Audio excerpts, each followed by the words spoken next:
বোয়ালখালী উপজেলা হেলথ কমপ্লেক্সে আসছেন। ফেরিঘাটের দুর্ঘটনায় দুইজন ব্যক্তি পড়ে যাওয়ার যে ঘটনাটি ঘটেছে তার মধ্যে উনি একজন, উনি পড়ে গিয়ে আল্লাহর রহমতে বাঁচি গেছেন এবং একজন মানুষ ওনাকে নাকি খুব হেল্প করছেন। তো ওনার মুখ থেকে আমরা শুনি বিস্তারিত আসলে ঘটনাটা কীভাবে ঘটছিল। এবং ঘটনাটা হচ্ছে যে এখানে আমরা বোটে উঠছি, বোটে প্রথমে দুইটা বোট মারে দিছে, হ্যাঁ, তারপরে আবার ও ঘুরিয়ে আবার মারে দিছে ওই ফেরিতে। বোটটা গিয়ে ফেরিকে মারছে? হ্যাঁ হ্যাঁ, বোটটা গিয়ে ফেরিতে মারে দিছে। ফেরিতে মারে দিয়ে যাওয়ার পরে আমরা দুজন একসাথে পড়ে গেছি, নিচে পড়ে গেছি। আপনি এবং পরিচালক চট্টগ্রাম পল্লী বিদ্যুৎ সমিতি একের পরিচালক এবং সাবেক সভাপতি ছিলেন আশরাফুদ্দিন কাজল ভাই, উনিও পড়ে গিয়েছেন, এখনও নিখোঁজ।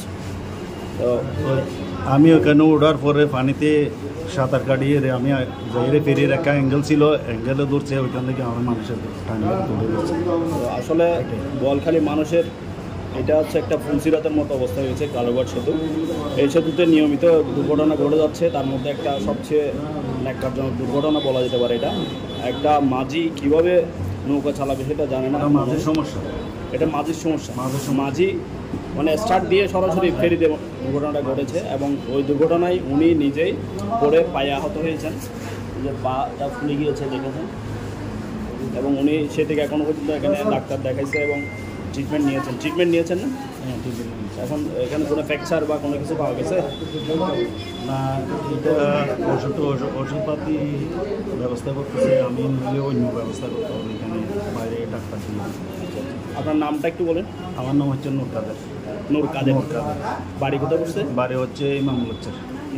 ইমামুল্লাচর সারওয়াতলি ইমামুল্লাচর। আর ওনার নাম হচ্ছে নূর কাদের।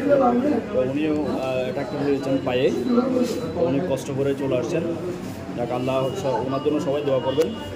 আর সবাই দোয়া করবেন পল্লী বিদ্যুৎ সমিতির সাবেক পরিচালক, সাবেক সভাপতি এবং বর্তমান পরিচালক আশরাফুদ্দিন কাজল ভাই, ওনার দেহটা যেন একটু পাওয়া যায় এবং যেভাবে হোক ওনাকে যেন পাওয়া যায়, সবার কাছে দোয়া কামনা রইল। উপজেলা স্বাস্থ্য ও কর্মকর্তা জনাব ডাক্তার প্রতীক সেন মহোদয়ের সার্বিক নির্দেশনায় কাদের ভাইয়ের চিকিৎসার সম্পন্ন হয় এবং তিনি চিকিৎসা নিয়ে বাড়িতে চলে যাচ্ছেন।